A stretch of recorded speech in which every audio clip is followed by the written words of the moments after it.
নমস্কার সবাইকে, কেমন আছেন সবাই? আজ আমি তৈরি করছি কড়াইশুঁটির কচুরি।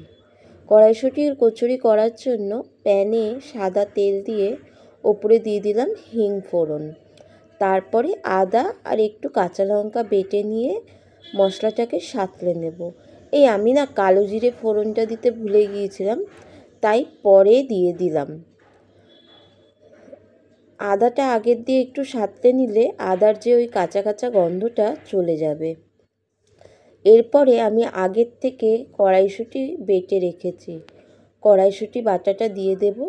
তারপর দেব আন্দাজ মতো নুন, হলুদ আর একটু চিনি দিয়ে সবকটা উপকরণকে বেশ ভালো করে আমি ভাজা ভাজা করে নেব, যতক্ষণ না এই কড়াইশুঁটিগুলো কড়াই থেকে আপনি থেকে ছেড়ে যাবে।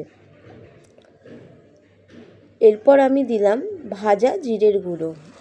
ভাজা মশলাটা দিলে বেশ ভালো গন্ধ আসে। দেখুন পুরো আমার কড়াইশুঁটিগুলো ভাজা ভাজা হয়ে গেছে। আমি ময়দাটা আগের থেকে মেখে রেখেছি।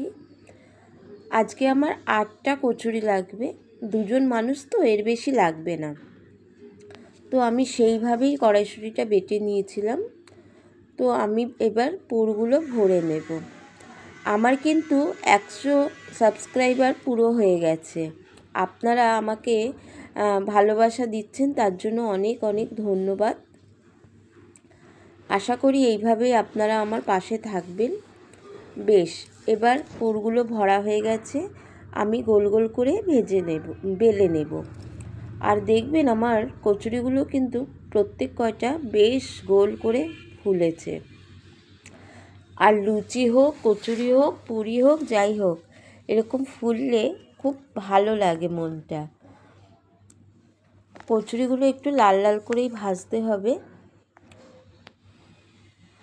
চলুন, আমার সবকটা কচুরিও ভাজা হয়ে গেল। এবার আমি পরিবেশন করব। আজকে আমার হয়েছিল, আজকে না, এটা বেশ 2 দিন আগের ভিডিও আমি দিচ্ছি। তো দিয়েছিলাম আমি এই কচুরির সাথে নতুন আলুর দম আর লাউয়ের পায়েস। আপনাদের কেমন লাগছে ভিডিওগুলো জানাবেন। আর যারা নতুন আমাকে সাবস্ক্রাইব করেছেন তাদের অনেক অনেক ধন্যবাদ। এইভাবেই পাশে থাকবেন। সবাই ভালো থাকবেন। নমস্কার।